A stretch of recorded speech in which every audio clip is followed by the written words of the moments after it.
Praise the lord. చేరవచ్చిన మీకు అందరికీ ప్రభు యేసుక్రీస్తు శుభాలు తెలియచేయుచున్నాను. ఈ దినము కొరకు ఏర్పాటు చేయబడిన లేఖన భాగము అపోస్తల కార్యములు 8వ అధ్యాయము 22వ వచనం.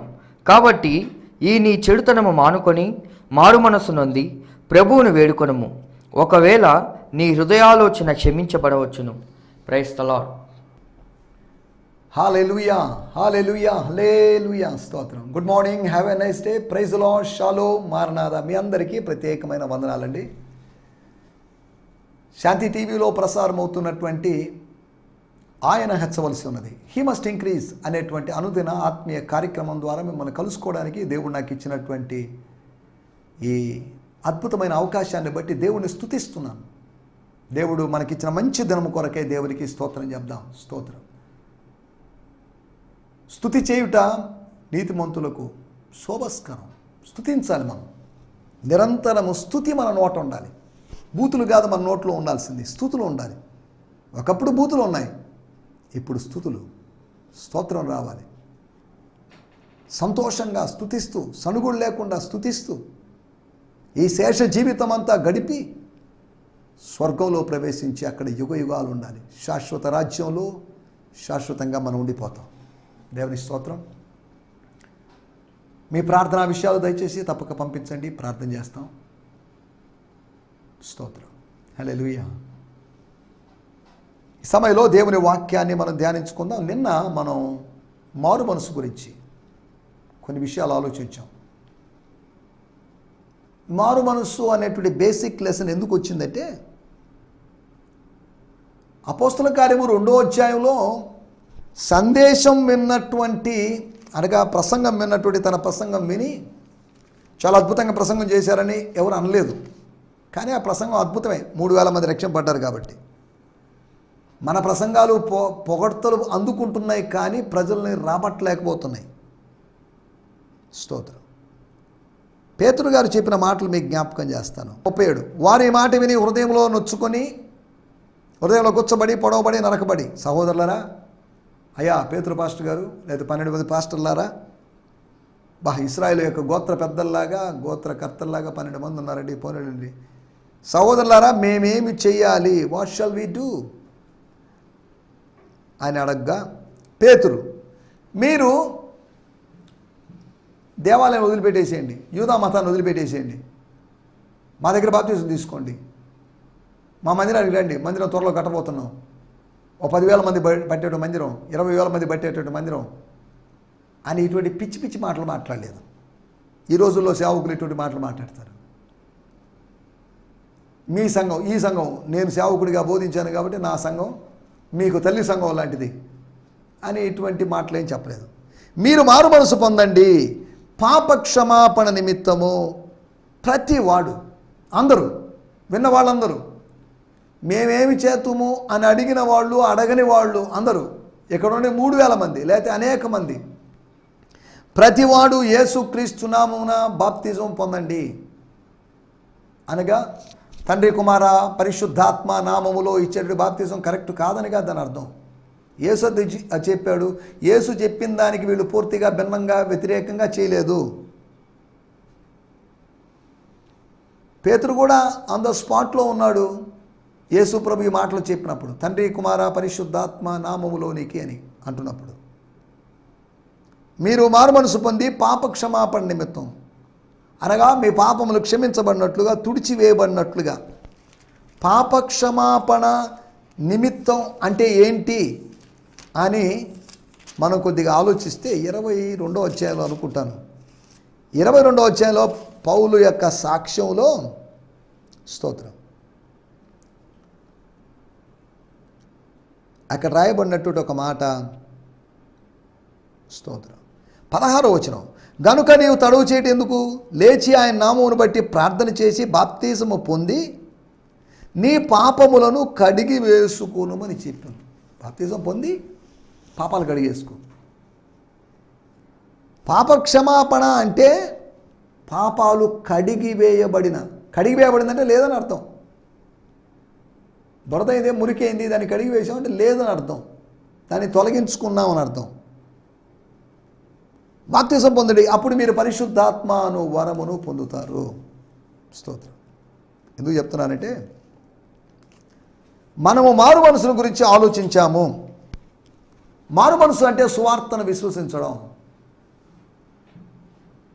సువార్తను విశ్వసించడం ఒకప్పుడు స్వవార్తల్ని, సమాజపు వార్తల్ని, సినిమా వార్తల్ని వాటిని మనం విశ్వసించాం. కానీ ఇప్పుడు సువార్త మాటల్లో విశ్వసిస్తున్నాం. సత్యపు మాటలను మనం విశ్వసిస్తున్నాం. కల్పితం లేని మాటలను మనం విశ్వసిస్తున్నాం. శాస్త్రవేత్తల ఆవిష్కరణ కానటువంటి సత్యం, సమాచారం, అది సువార్త. సువార్తను విశ్వసించడం. రెండోది సరిచేసుకోవడం, కరెక్షన్. ఇతరులను కరెక్షన్ చేయడం కదా, నన్ను నేను కరెక్ట్ చేసుకోవాలి. I correct my self. దేవుని స్తోత్రం. మూడోది స్వస్తి పలకడం. నీ చెడుతనాన్ని నువ్వు మానుకో. ఇటువంటి దుష్ట తలంపులు కలిగి జీవించొద్దు. సాతానుడు ఇటువంటి థాట్ని నీ మనసులో పెట్టాడు, దాన్ని తీసేసుకో. Clean your mind. తలంపుల వలన నీ తల దించుకోవాల్సిన పరిస్థితి వచ్చింది. కాబట్టి జాగ్రత్త, హెచ్చరిక. This is warning. ఆ రోజు 5వ అధ్యాయంలో అననీయ సప్పీరాలతో ఇలా మాట్లాడుతున్న వాళ్ళు కింద పడిపోయారు. కానీ పేతురు ఇంత గట్టిగా స్ట్రాంగ్గా మాట్లాడినప్పటికీ కూడా గారడి సీమోనికి ఏం కాలేదు. అంటే దాని అర్థం అననీయ సప్పీరాల కన్నా గారడి సీమోను స్ట్రాంగ్ ఫెయిత్లో ఉన్నాడనో, లేకపోతే ఆ రోజులో 5వ అధ్యాయంలో పేతురు ఉన్నట్లుగా 8వ అధ్యాయంలో పేతురు లేడు, కొద్దిగా పవర్ తగ్గిందనో, లెస్ పవర్ అయిందనో మనం వ్యాఖ్యానించడానికి వెళ్ళలేదు. స్తోత్రం. 4వది స్వేచ్ఛను పొందడం. దేంట్లోంచి? బంధించబడిన స్థితిలో నుంచి. మన చుట్టూ అదృశ్యంగా ఉన్నటువంటి పంజరం, బంగారు కావచ్చు, వెండి కావచ్చు, ఏదైనా కావచ్చు, అది అదృశ్యం అయిపోయి మనం ఒక పక్షిలాగా స్వేచ్ఛాజీవిగా మారి ఆత్మీయ అంతరిక్షములో హాయిగా విహరించాలి. దేవుని స్తోత్రం. హల్లెలూయా. సత్యము మిమ్మల్ని స్వతంత్రులుగా చేయును. Truth shall liberate you. సువార్త సత్యం, వాక్య సత్యం మిమ్మల్ని స్వతంత్రులుగా చేస్తుంది. పార్టీకి సంబంధించిన సిద్ధాంతాలు, మేనిఫెస్టోలు కాదు. సువార్త సత్యం, the truth of the gospel, the truth about Jesus. దేవుని స్తోత్రం. రాయబడిన మాట 1 పేతురు పత్రిక 1వ అధ్యాయంలో, సత్యమునకు విధేయులు అవడం వల్ల మీరు మీ మనసును పవిత్రపరుచుకున్నారు అని రాయబడింది. విధేయత పవిత్రతలోకి నడిపిస్తుంది, అవిధేయత అపవిత్రతలోకి నడిపిస్తుంది. స్తోత్రం. హల్లెలూయా. కాబట్టి స్వేచ్ఛను పొందు. లిబరేషన్ జరగాలి నీలో. ఇన్నర్ లిబరేషన్ జరగాలి. లోపల ఉన్న బంధకాలన్నీ తెగిపోవాలి. స్తోత్రం. హల్లెలూయా. పేతురు గారు ఇచ్చినటువంటి ప్రేమపూర్వకంగా, సున్నితంగా ఇచ్చినట్టు ఉపదేశంగా స్ట్రాంగ్ రిబ్యూక్. గద్దించాలి, బుద్ధి చెప్పాలి. స్తోత్రం. ప్రతిసారి ప్రేమగా మన పెంపుడు జంతువుల్లో తలను నిమిరినట్టుగా నిమురుతూ చెప్తూ ఉంటే, ప్యాంపరింగ్ చేస్తూ ఉన్నట్లయితే, వెన్ను తట్టి చెప్తే కొన్నిసార్లు వినరు. అలాగని శిక్షించమని కాదు, రిబ్యూక్, కఠినంగా గద్దించిన సందర్భం. దేవుని స్తోత్రం. మారు మనసుల గురించి మనం నిన్నటి ఎపిసోడ్లో ఈ విషయాలు ఆలోచించాం.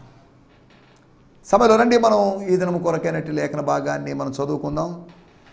ఈ దినము కొరకే ఏర్పాటు చేయబడిన లేఖన భాగం కూడా నిన్నటి మూలవాక్యమే, అనగా యాక్ట్స్ 8:22. కొన్నిసార్లు ఒక వాక్యాన్ని మనం 2-3 సార్లు, 2-3 సార్లు లేదా 4 సార్లు ఇలా ధ్యానిస్తూ ఉంటాం.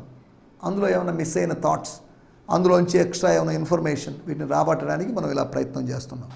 అపోస్తల కార్యములు 8వ అధ్యాయం 22వ వచనం. కాబట్టి ఈ నీ చెడుతనం మానుకొని మారు మనసు నుండి ప్రభువును వేడుకొనుము. ఒకవేళ నీ హృదయ ఆలోచన క్షమించబడవచ్చును. స్తోత్రం. నేను చదువుతున్నాను ఫాదర్స్ లైఫ్ న్యూ టెస్టిమెంట్లోంచి. స్తోత్రం. దేర్ఫోర్, అందుచేత repent of your evil intentions. నీ చెడు ఉద్దేశాల విషయంలో పశ్చాత్తాపడు. And cry out to God. దేవునికి మొరపెట్టబోయా బాబు, ప్రభువును వేడుకొనము. ఇక్కడేమో దేవుడు అనే మాట ఉపయోగించబడింది. సరే, దేవుడు ప్రభు అంతా ఒకటేలేండి. దేవుడు ప్రభు ఆత్మ అంతా ఒకటి, ప్రభువే ఆత్మ అని రాయబడింది. So that the thoughts of your heart, నీ యొక్క హృదయ తలంపులు, హృదయాలోచనలు విల్ బి ఫర్ గివన్, క్షమించబడవచ్చునేమో అన్నట్టుగా క్షమించబడును అని ఉండాలి, బడవచ్చును అని మన తెలుగులో రాయబడింది. అంతేకాకుండా అక్కడ ఒకవేళ అనే మాట మన ఇంగ్లీష్ తర్జుమాలో ఎక్కడ లేదు, దాన్ని ఎక్స్ట్రా యాడ్ చేశారేమో అనిపించింది. సరే, దాంట్లో మనం ఇప్పుడు వెళ్ళలేదులేండి. దేవుని స్తోత్రం. మన పశ్చాత్తాపపు స్థాయిని బట్టి మన పాపానికి క్షమాపణ జరుగుతుంది, పరిహారం జరుగుతుంది. తాను సోమరిగా ఉండి బద్ధకస్తుడిగా మారి మిద్ది మీద తిరుగుతూ నిద్రపోతూ వసంతకాలములో యుద్ధములు చేసే కాలములో రాజ్యాన్ని విస్తరింపజేసుకోవాల్సిన కాలంలో దావీదు చేసినటువంటి పొరపాటు, చూడరాని దృశ్యాన్ని చూసి పొరపాటును చూశాడు, కానీ మళ్ళీ మళ్ళీ చూసి ఆ చూసిన దాన్ని సొంతం చేసుకోవాలని ఆశపడి, నేను రాజుని కదా నాకు తిరిగే ఉంది, ఏ విధంగా ఆహాబు రాజు ఒక వ్యక్తి యొక్క పొలాన్ని లేకపోతే తోటని ఆశించినట్లుగా, అలాగే వేరే వాళ్ళ తోటని, వేరే వాళ్ళ పొలాన్ని, వేరే వాళ్ళ వస్తువుని, వేరే వాళ్ళ వ్యక్తిని, వేరే వాళ్ళ శరీరములో అర్థభాగాన్ని, స్తోత్రం, అలా ఆశించాడు.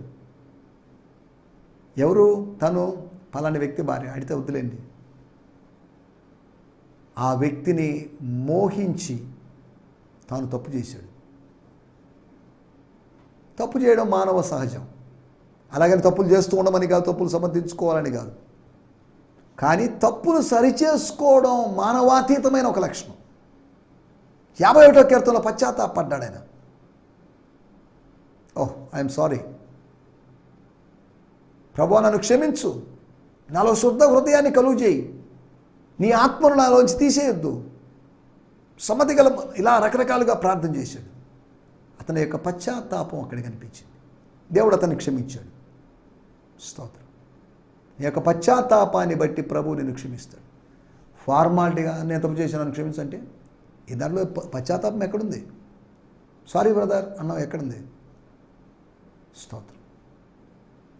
ఒక వ్యక్తి చెప్పే మాటను బట్టి అతని పశ్చాత్తాప స్థాయి మనకు అర్థం అవుద్ది. హరే, వీడు ఫార్మాలిటీగా అడిగాడు కాబట్టి అటువంటిప్పుడు మనం క్షమించలేము. దేవుడు మనల్ని క్షమిస్తాడు. మనం క్షమించలేకపోవచ్చు, దేవుడు మనల్ని క్షమిస్తాడు. స్తోత్రం. దేవుడు నిన్ను క్షమిస్తాడు. వేడుకోరా బాబు, మొరపెట్టురా బాబు అంటే మీరే వేడుకోండి అన్నాడు. ఇంతకాలం నువ్వు పిలుపుని అంటి పెట్టుకొని ఉన్నావే, గారెడి విద్యలన్నీ ఆపేశావే, పాత జీవితాన్ని వదిలేసావే, ప్రార్థనలో ఎందుకు ఎదగలేకపోయావు? 24. అందుకు సీమోను, మీరిద్దరు చెప్పిన వాటిలో ఆ శాపాల్లో ఏది నా మీదకి రాకుండా మీరే నా కొరకు ప్రభువుని వేడుకోండి. సరే, వేడుకుంటాం, ఇంకేం చేస్తాం అని పేతురు వేడుకోలేదు. పేతురు సైలెంట్ అయిపోయాడు. వేడుకున్నాడో లేదో మరి మనకు తెలియదు. ఆ స్టోరీ అక్కడితో ముగిసిపోయింది. తర్వాత వీళ్ళు అక్కడి నుంచి వెళ్ళిపోయిన స్టోరీ మనకు కనిపిస్తుంది. సరే, దేవుని స్తోత్రం. మన టైటిల్ మారు మనస్సు లేకపోతే, మారు మనస్సు పొందకపోతే, what if you didn't repent? What would happen when you don't repent? నువ్వు పశ్చాత్తాపడకపోతే, మారు మనసు పొందకపోతే, మెటనోయా అని చెప్పబడిన గ్రీకు అనుభవం, యూటర్న్ తీసుకునేటువంటి అనుభవం, ఈ అనుభవం నీలో లేకపోతే, మానసాంధ్రం అనేటువంటి అనుభవం నీలో లేకపోతే, స్తోత్రం. మన్ ఫిరావ్ అన్నారు హిందీలో, అనగా మనసును తిప్పుకో. మనసును పారేసుకో అని కాదు, మనసును వేరే వాళ్ళకి ఇచ్చేసుకో అని కాదు. మన్ ఫిరావ్, మనసును తిప్పుకో, మలుచుకో. స్తోత్రం. మనసును నియంత్రించుకో, మనసును కంట్రోల్ పెట్టుకో. ఇంద్రియ నిగ్రహం, ఆశా నిగ్రహం, సెల్ఫ్ కంట్రోల్, స్పిరిట్ కంట్రోల్, ఇది mind control. Control your self. స్తోత్రం. హల్లెలూయా. మారు మనసు లేకపోతే ఏమవుతుంది? మారు మనసు లేకపోతే 4 అనుభవాలు, 4 విషయాలు జరుగుతాయి. మొట్టమొదటి విషయము 21వ వచనం.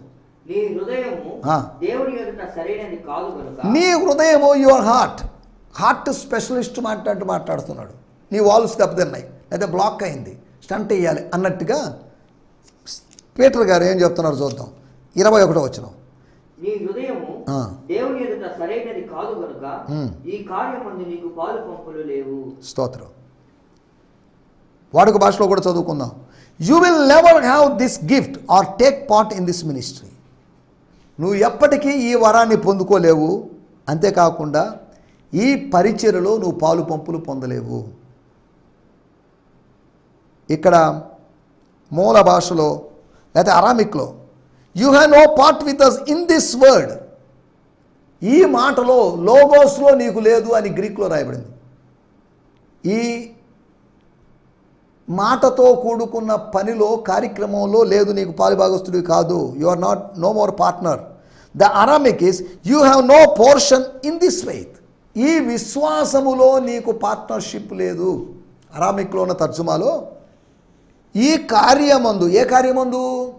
పాలు పంపులు లేవు అని చెప్పారు చూసారా. ఈ కార్యమందు అనే కాదు, ఈ వాక్యమందు, ఈ పరిచర్యందు, అంతేకాకుండా ఈ విశ్వాసమందు, ఇట్టి విశ్వాసమందు, పరిశుద్ధాత్మ నింపుదల విశ్వాసమందు, పరిశుద్ధాత్మ యొక్క బదిలీ జరిగేటువంటి, మార్పిడి చేసేటువంటి ఈ దివ్యమైనటువంటి పరిచర్యలో నీకు పాలు పంపులు లేవు. వాడుక భాషలో చదువుకుందాం. దేవుని దృష్టిలో నీ హృదయం మంచిది కాదు కనుక. దేవుని దృష్టిలో నీ హృదయం మంచిది కాదు. Bad heart, bad man. ఈ సేవలో నీకు స్థానం లేదు. ఈ సేవలో నీకు స్థానం లేదు. ఇంతకాలం ఫిలిప్ గారితో ఉన్నావు, బాగానే ఉంది. ఫిలిప్ గారికి చెప్తాం, అయ్యా ఫిలిప్ పాస్టర్ గారు మంచిదే, బాగానే చేస్తున్నావు మినిస్ట్రీ, హీలింగ్స్ జరుగుతున్నాయి, గాలిడోడు మానేశాడు, సంఘం కట్టుకున్నావు, అంతా బాగానే ఉంది. కానీ పక్కలో బల్లంలాగా వాడిని పెట్టుకున్నావు. కాబట్టి వాడికి అవకాశం ఇవ్వకు. వాడికి ఫస్ట్ మెసేజో లేకపోతే కీర్తనలు, మెడిటేషనో వాడికి ఏమి ఇవ్వద్దు. వాడికి వర్షిప్ ఇవ్వద్దు. వాడికి ఛాన్స్ ఇవ్వద్దు. వాడికి మినిస్ట్రీలో ఎటువంటి ఇంటర్ఫరెన్స్, అవకాశం కలిగించొద్దు. వాడొద్దు. 21వ వచనం నేను చదువుతున్నాను. You have no participation or part in this matter. ఈ సంగతిలో, in this matter, in this ministry, in this word, in this faith, for your heart is not right before God. దేవుని ఎదుట సరిగా లేదు. సరి చేసుకోరా నాయన. ముందు సంస్కరించుకో, తర్వాత ఉద్యోగం వస్తుంది. ముందు సంస్కరించుకో, తర్వాత సేవ చేద్దువు. సువార్థికునికి సహకారిగా ఉన్నావు, సహాయకుడిగా ఉన్నావు. ముందు అది కాదు, ముందు సంస్కరించుకో. Reform yourself and then revival comes. ప్రపంచాన్ని, సమాజాన్ని సంస్కరించొద్దు.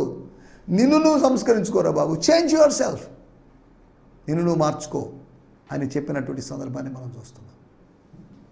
స్తోత్రం. హల్లెలూయా. మారు మనసు లేకపోతే ఒకటి, ప్రభు ఆత్మను పొందలేము. ప్రభు ఆత్మానుభవంలో మనం ప్రవేశించలేము. ప్రభు ఆత్మానుభవంలో పాలిభాగస్తులం కాలేము. ఒకటి, మారు మనసు లేకపోతే నష్టమైంది. మారు మనసు ఉన్నా ఒకటే, లేకపోయినా ఒకటే అని కాదు. మారు మనసు పొందాలి. యేసు ప్రభు యొక్క మొదటి ప్రసంగం అదే. యోహాను యొక్క మొదటి ప్రసంగం అదే. అపోస్తుల యొక్క మొదటి ప్రసంగం అదే. మారు మనసు పొందండి, మారు మనసు పొందండి. ప్రతిధ్వనించింది. యూదయ అరణ్యములో ప్రతిధ్వనించినటువంటి సందేశం, నినాదం, పరలోకపు నినాదం, మారు మనసు పొందండి. స్తోత్రం. హల్లెలూయా. మానవులందరికీ కూడా ఇదే. అంతటా అందరూ మారు మనసు పొందవలని దేవుడు బతిమలాడుకుంటున్నాడని కాదు, ఆజ్ఞాపించుచున్నాడు అని అపోస్తుల కార్యములు 17వ అధ్యాయంలో చెప్పబడింది. స్తోత్రం. హల్లెలూయా. మారు మనసు పొందకపోతే ప్రభు ఆత్మ అనుభవం మనం పొందలేము.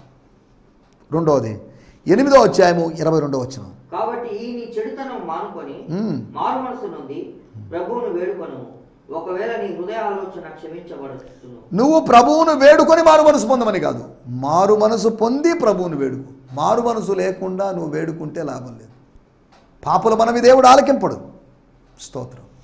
కానీ పాపాన్ని విడిచిపెట్టి రక్షణ పొందాలనే ఉద్దేశంతో నువ్వు ప్రార్థిస్తే నీ ప్రార్థన అంగీకరించబడుతుంది, నీ మనవి అంగీకరించబడుతుంది. కానీ నువ్వు ఇక్కడ ఎరిగిన వాడివి, పరిచయం ఎరిగిన వాడివి, రక్షణ పొందిన వాడివి, మారు మనసు పొందిన వాడివి. నువ్వు ఇప్పుడు మరలా మారు మనసు పొంది, మరలా అంటే ఎన్నిసార్లు పొందాలి ఏంటి అని అడగొద్దు. నీ చెడు తలంపులను బట్టి నీ దృక్పథాన్ని, నీ ఆలోచనను మార్చుకొని మారు మనసు పొంది ప్రభువుని వేడుకో. ప్రభువుని వేడుకోవడానికి ముందుగా మారు మనసు పొందు. మారు మనసు పొందితేనే మనం వేడుకునే అవకాశం ఉంది. ఆయనతో సరిగా ఉన్నప్పుడు, రైట్ అయినప్పుడు, సెట్ రైట్ అయినప్పుడు, నా ఇల్లు చక్కబెట్టుకున్న అనుభవంలో నేను ఉన్నప్పుడు మాత్రమే నేను ప్రార్థించగలను. ఒక వ్యక్తితో మంచి రిలేషన్ ఉన్నప్పుడే అతనితో మాట్లాడగలం. అతని దగ్గర ఏదైనా నాకు ఒక 1 lakh రూపీస్ హెల్ప్ చేయండి, 1 లక్ష రూపాయలు హెల్ప్ చేయండి, 1 lakh అని అడగగలం. ఎటువంటి రిలేషన్ లేకుండా కొత్తగా కనిపించాడు, అప్పుడే కనిపించాడు, నాకు 2 లక్షలు ఇస్తారా అడిగితే అవతల వ్యక్తి షాక్ అయిపోతాడు. ఏంటిది, ఎందుకు ఇవ్వాలి, ఏంటిది, ఈరోజు పరిచయం అయ్యాడు. గత దినాల్లో ఒక ఆఫ్రికన్ వ్యక్తి ఆ రోజే పరిచయం అయ్యాడు, మెసెంజర్లో చాట్ చేశాడు, నన్ను ఇండియాకి ఇన్వైట్ చేయండి అన్నాడు. నువ్వెవరో తెలియదు, అసలు నీ సిద్ధాంతం ఏంటో, నీ బోధ, నిన్ను ఎలా ఇన్వైట్ చేస్తాం? మరొక ఆఫ్రికన్ అయితే ఆయనకు 200-300 మంది విశ్వాసంలోని సంఘము, దాని ఆ చర్చ్ బిల్డింగ్ అంత అద్భుతంగా ఉంది. కానీ అతను అంటున్నాడు, ఏమైనా ఆర్థిక సాయం చేయ నాకు అంటున్నాడు. అతనికి ఒక కారు, అతని కోట్లు, అతని మెయింటెనెన్స్, ఇలా ఉన్న వ్యక్తి నాకేదైనా ఆర్థిక సాయం చేయండి, సీడ్ విత్తనాన్ని విత్తండి. విత్తనాన్ని మేము ఇండియాలో విత్తుకుంటాం, ఆంధ్రాలో విత్తుకుంటాం, నెల్లూరులో విత్తుకుంటాం, ఎక్కడో నైజీరియాలో మేము విత్తనం ఏంటి? డబ్బుని విత్తనం చేసి మాట్లాడేస్తున్నారు. కొంతమంది దుర్బోధకులు ఇలా చేస్తున్నారు. డబ్బు విత్తనం కాదు, డబ్బే, విత్తనం వేరు. స్తోత్రం.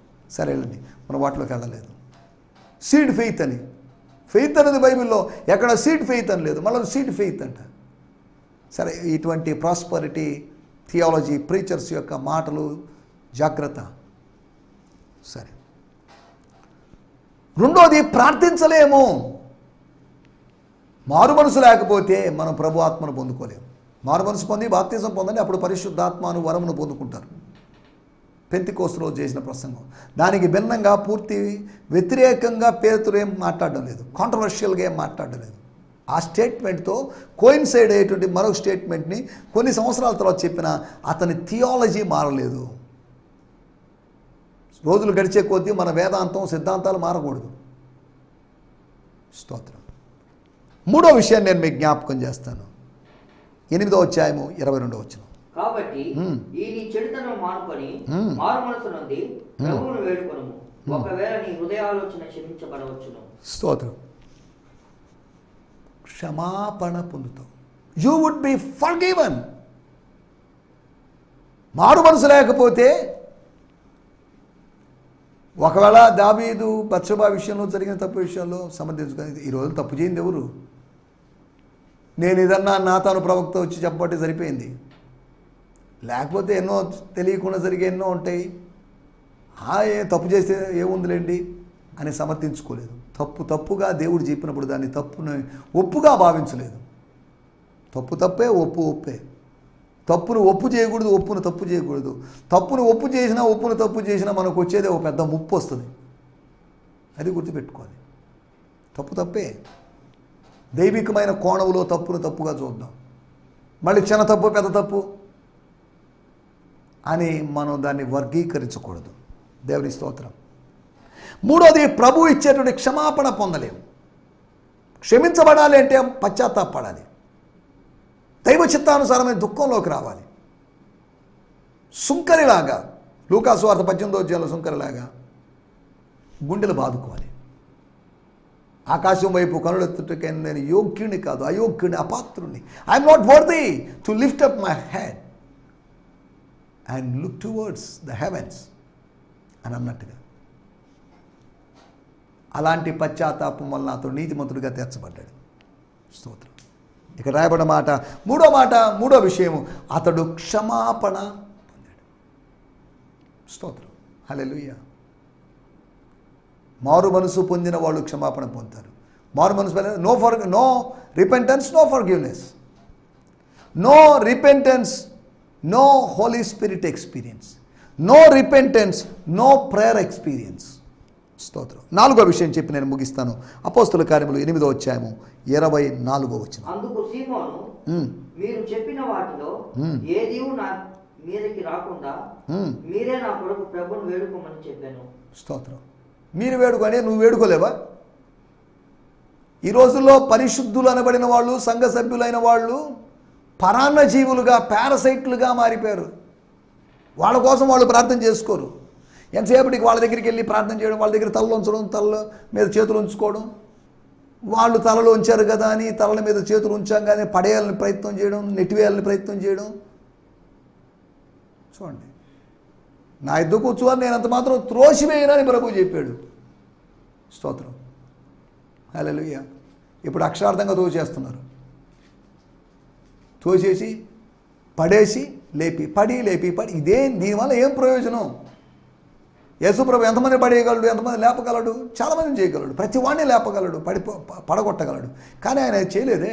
ఈ రోజుల్లో మన విధానాలు చూడండి ఎంత విచిత్రంగా ఉన్నాయో. స్తోత్రం. సరే, మనం అక్కడ ఆలోచిస్తున్న విషయం 4వ విషయం, ఇవేవి నా మీదకి రాకుండా మీరే నా కొరకు. స్తోత్రం. హల్లెలూయా.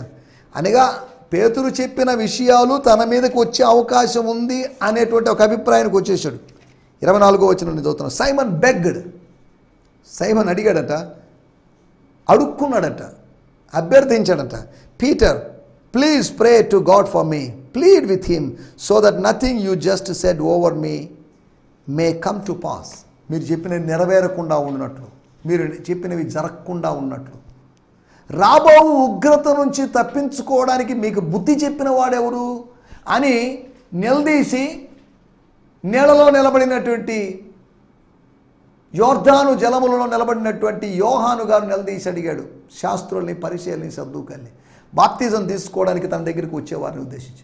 ఎవడా మీకు బుద్ధి చెప్పింది? ఏ బుద్ధి లేని బుద్ధి చెప్పాడు మీకు?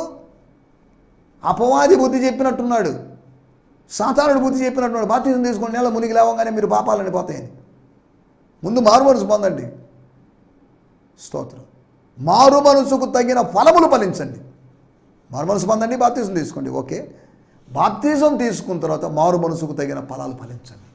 దేవుని స్తోత్రం. హల్లెలూయా. నా మాటలు నేను ఇక్కడ ముగిస్తున్నాను. రాబో ఉగ్రతను తప్పించుకోవాలంటే, పరలోకపు ఉగ్రతను తప్పించుకోవాలి అంటే మనం పశ్చాత్తాపడాలి. కాబట్టి పశ్చాత్తాపడి దైవ చిత్తానుసారమైన దుఃఖంలో ముందుకు సాగడానికి ప్రభు మనకు సహాయం చేయనుగాక. ఆమేన్. హల్లెలూయా. మీ అందరికీ వందనాలు. ఈ సందేశము మీకు ఆశీర్వాదకరంగా ఉందని నమ్ముచున్నాము. ప్రార్థన అవసరతల కొరకు మమ్మల్ని సంప్రదించవలసిన మా చిరునామా గిద్యోన్ మిషన్ చర్చ్, 6వ వీధి, శాంతినగర్, నెల్లూరు 4, ఆంధ్రప్రదేశ్.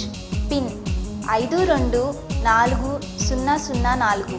మా ఫోన్ నంబర్లు 7036443613 మరి ఒక నంబర్ 9392293010. మా ఈమెయిల్ ఐడి gfihmi2015@gmail.com.